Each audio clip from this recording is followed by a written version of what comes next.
Hi, welcome back. In this session, we will learn about what are the SOQL concepts in Salesforce. SOQL stands for Salesforce Object Query Language. So, first question is ways to execute a SOQL query. So, we can execute the SOQL query by using the below ways by using query editor, by using Apex programming, by using data loader, and using workbench. Okay, so question number 2 is what are the type of SOQL queries in Salesforce? There are two types of SOQL in Salesforce. First one is static SOQL and then second is dynamic SOQL. What is the difference between static SOQL and what is the difference between dynamic SOQL? So static SOQL is written is array brackets. Okay, so the static SOQL statement is written in array brackets and these statements are similar to integrated ion integrated query. Okay, dynamic SOQL is used to refer to the creation of SOQL string at runtime with Apex code. Okay, dynamic SOQL enables you to create a more flexible application.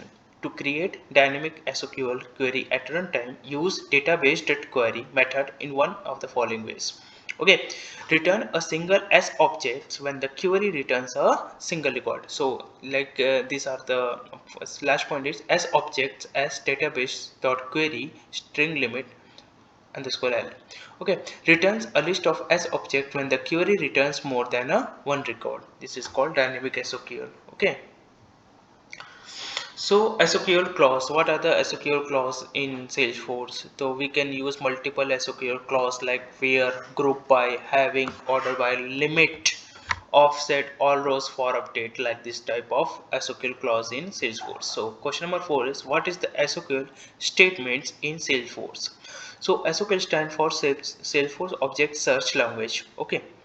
So by SOSL, we can search the requirement content in one or more objects in Salesforce. By using SOSL, we can search the content in all columns in the objects. Okay, what are the best practices of SOSL? We can tell the SOSL queries from all the Apex classes. It is recommended to avoid the uses of the SOSL queries inside the trigger. Okay. So SOSL we search the content in all text field like email field, phone field, like this type of fields we can search in all the content. Okay.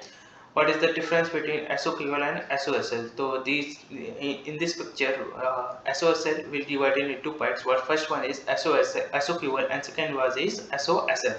So Salesforce Object Query Language and second is SOSL is Salesforce Object Search Language.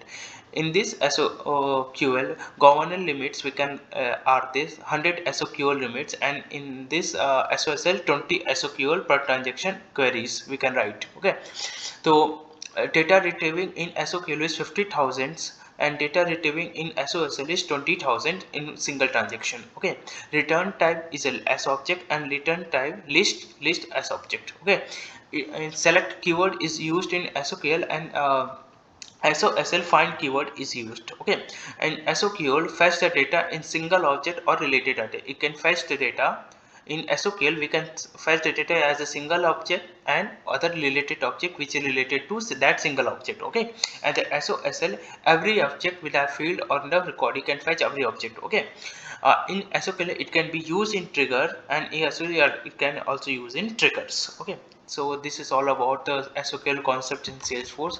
I hope you like the video. Thank you so much.